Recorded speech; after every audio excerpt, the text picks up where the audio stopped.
Hello friends, welcome back to my channel. तो आज आपको मैं ले जाने वाली हूँ एक नई जगह पे। कहाँ पर? सीतापुर जिसे कहते हैं, वहाँ पे पड़ता है नेमिशारण। तो मेरी सिस्टर के रिलेशन में थे, भागवत में गई थी, तो वहाँ से मैं घूमने गई हूँ। मेरी सिस्टर की गाड़ी गई थी ना, तो उसी में हम भी गए। सबसे पहले हम आपको दिखाएंगे विष्णु जी का गोल चक्र, जहाँ पे विष्णु जी ने चक्र को फेंका था। यहाँ पर लोग स्नान करते हैं और इस चक्र के मतलब क्या बोलते हैं, इसको फेरी लगाते हैं। हम लोग ने तो ऊपर ऊपर से फेरी लगाई थी, लोग कभी ना इधर गोल गोल पानी में ही फेरी लगाते हैं। और ये आसपास मंदिर बने हुए हैं। यहाँ पर व्यास जी की गद्दी है जो आपको दिखाएंगे। मनु शतरूपा की तपोस्थली है। यहाँ पर मनु शतरूपा ने तपस्या की थी। तो आप मेरे संग बने रहिए और देखते रहिए इस नेमिशारण का सुंदर दृश्य। ये शिवलिंग, शिव का मंदिर है। ये आप देख रहे हैं, सभी के ये पदम बने हुए हैं। ये देखिए शतरूपा है, सभी की यहाँ पे प्रतिमाएं बनी हुई हैं।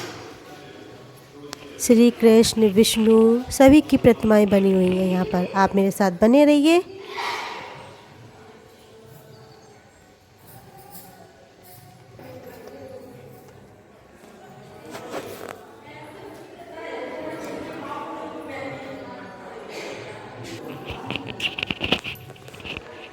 ये शांति मठ दिखाए गए हैं, ये मनु महाराज दिखाए गए हैं। कहते हैं जो मनु इस सृष्टि की उत्पत्ति उन्हीं के मनु शतरूपा के द्वारा हुई थी।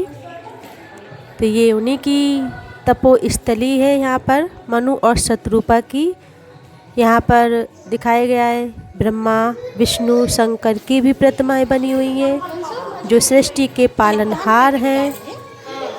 ये राम और सीता की प्रतिमा बनी हुई है, ये आप देख रहे हैं। देखिए ब्रह्मा, ये विष्णु और ये शंकर है। ब्रह्मा द्वारा स्थापना, विष्णु द्वारा पालना, शंकर द्वारा विनाश। तो यहाँ पर ये तपोस्थली है। आप सभी भी आइए यहाँ पर और अपने जीवन में कल्याण करिए।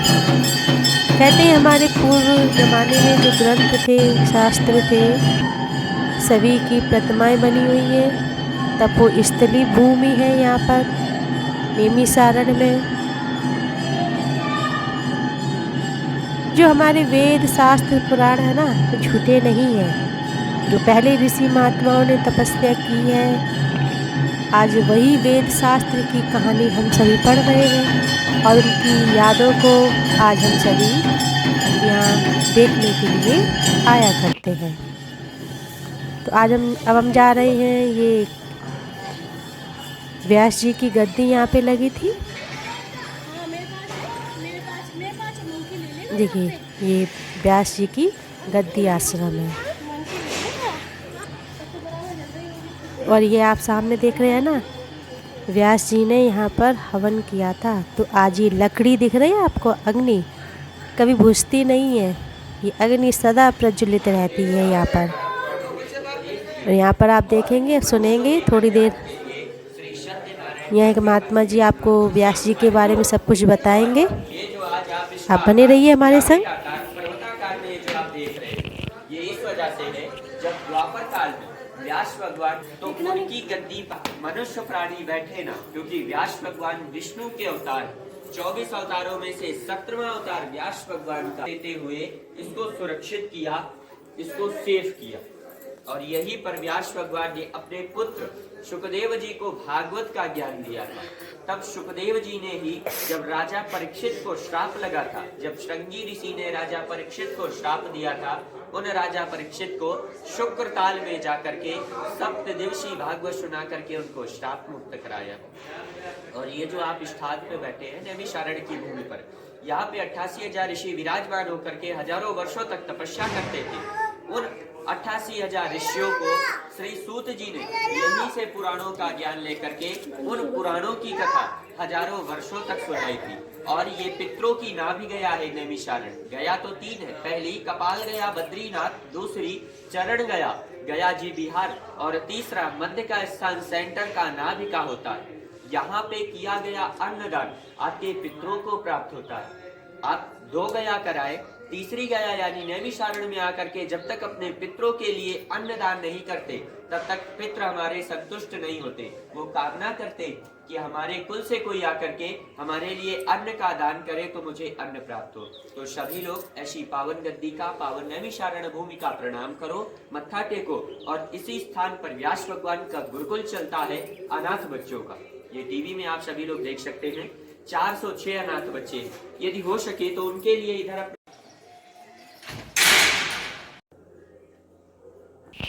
तो फ्रेंड्स अब चलते हैं 5 पांडव के किले में, इसको 5 पांडव का किला बोलते हैं। ये मंदिर है वैसे द्रौपदी माता और 5 पांडवों का। तो यहाँ पे ये नकुल की प्रतिमा बनी हुई है, ये हमारे भीमसेन हैं, और ये हैं धर्मराज, भगवान श्री कृष्ण, अर्जुन, और जगह क्या बोलते सहदेव, भीम, सबकी, द्रौपदी माता, सबका ये प्रतिमाएं लगी हुई हैं। इसको 5 पांडव का मंदिर है। तो भगवान श्री कृष्ण के माध्यम से 5 पांडवों की भी आज वैल्यू हो गई है। तो ये तपोस्थली है, यहाँ पर 5 पांडवों की भी वैल्यू है। अब हम चलते हैं, ये हनुमानगढ़ी है। हनुमानगढ़ी में बताते हैं कि जब लंका पर विजय प्राप्त करने के लिए हनुमान जी गए थे ना, सीता माता को वहाँ पे ले गए थे। तो वहाँ पे जब राम जी युद्ध करने के लिए गए थे तो हनुमान जी अपने कंधे पर तो राम और लक्ष्मण को अपने कंधे पर बिठा के लाए थे। ये वही स्थल है। तो फ्रेंड्स आप देख रहे हैं मंदिर के चारों तरफ ये हनुमान के चित्र लगे हुए हैं। यहाँ पर अंदर कैमरा नहीं ले जाने देते हैं, इसलिए मैं आपको हनुमान की प्रतिमा नहीं दिखा पाई हूँ। अब हम चलते हैं दूसरी ओर। कहाँ पर हम जा रहे हैं, जो कहते हैं गोमती नदी है वहाँ पर, और शिव का मंदिर है। कहते हैं वहाँ पर पानी के अंदर मंदिर बना हुआ है, तो हम वहीं पे जा रहे हैं। हमारे संग बने रहिए। तो फ्रेंड्स हम यहाँ पहुँच चुके हैं, रुद्रप्रयाग मंदिर। यहाँ पर फल मिलते हैं, बेलपत्री मिलती है, इस जो आप नदी देख रहे हैं। तो ये है गोमती नदी, आप यहाँ देख रहे हैं। यहाँ पर हम लोग फल चढ़ाते हैं, कहते हैं यहाँ पर बेलपत्री फल चढ़ा देते हैं और हम लोग फल को वापस ले जाते हैं। यहाँ पर प्रतिमा शिव की दिखती नहीं है। तो फ्रेंड्स हमारा सफ़र पूरा हुआ, जितना मैंने घूमा उतना मैंने आपको दिखा दिया। अब हम वापस जा रहे हैं। यहाँ पर भागवत सुनने के लिए आई थी, वापस उसी कमरे में भागवत सुनने के लिए जा रहे हैं।